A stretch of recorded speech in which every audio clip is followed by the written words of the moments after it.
What is up, everyone? Welcome back to another edition of Fantasy Tomorrow. Today we're going to be going over 5 tips that can help you in your salary cap or auction league. So let's go ahead and just get right into it.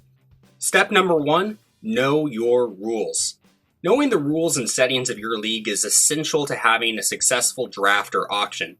What is the budget or salary cap for your auction? Is your league a standard half PPR or full PPR league?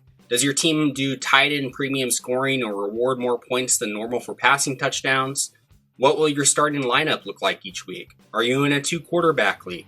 How many teams are there in your league, and how many players are you going to have on your bench? The answers to all of these questions will factor into the values of players and positions in your draft and can completely change the way your auction will play out. So know the rules and settings so that you aren't completely caught off guard once you get into the middle of your auction. Step number 2, live in the mocks. And what I mean by this is do as many mock auctions as possible. Of course, make sure that the settings of the mock are as close to your league settings as possible. Use this time to try all sorts of different strategies and see what your roster looks like in the end.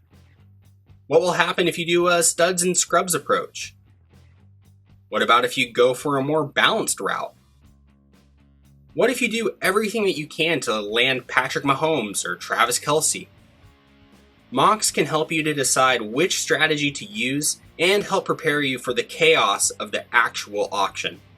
Step 3, know your rankings and values. It's important to have rankings that you trust, whether they are ones that you've made yourself or ones that come from a trusted source. For salary cap leagues, it's also important to have a value for each player. But as you go into your draft, it's important to have a flexible view of these values.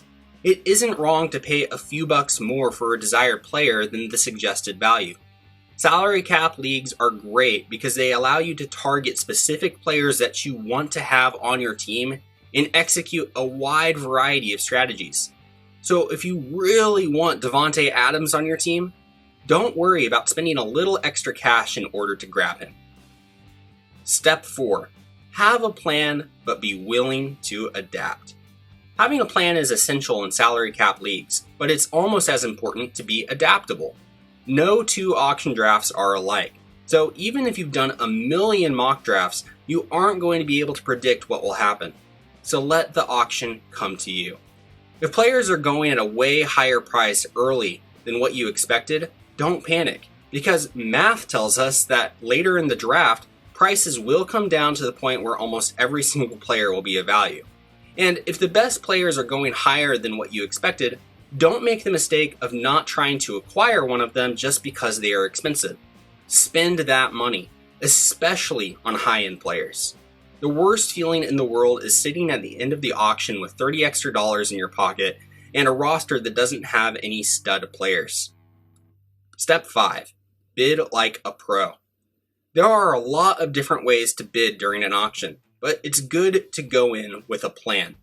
There's no need to bid on every player, and price enforcing, which is where we try to bid up players so that they meet a specific value, well, that's just a dangerous game to play and can end up with you ending up with players on your roster that you really didn't want.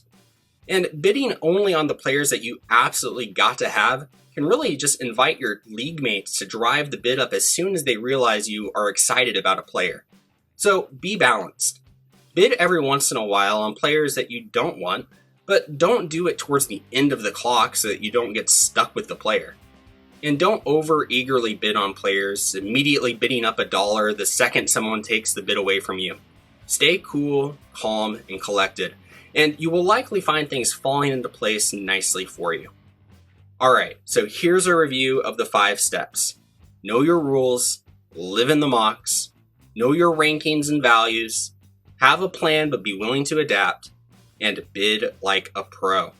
And if you want, you can click on the link in the description below so that you can download a copy of this and have it as a reference as you prepare for your draft. But guys, please subscribe for more league-winning fantasy information, and also drop us a like and a comment, interact with us, ask us questions, and we'll try to get back to you as soon as possible. And ask us questions over on Twitter and on Facebook as well, so that we can really just give you the advice that you need. But guys, thank you so much for watching. We'll see you next time.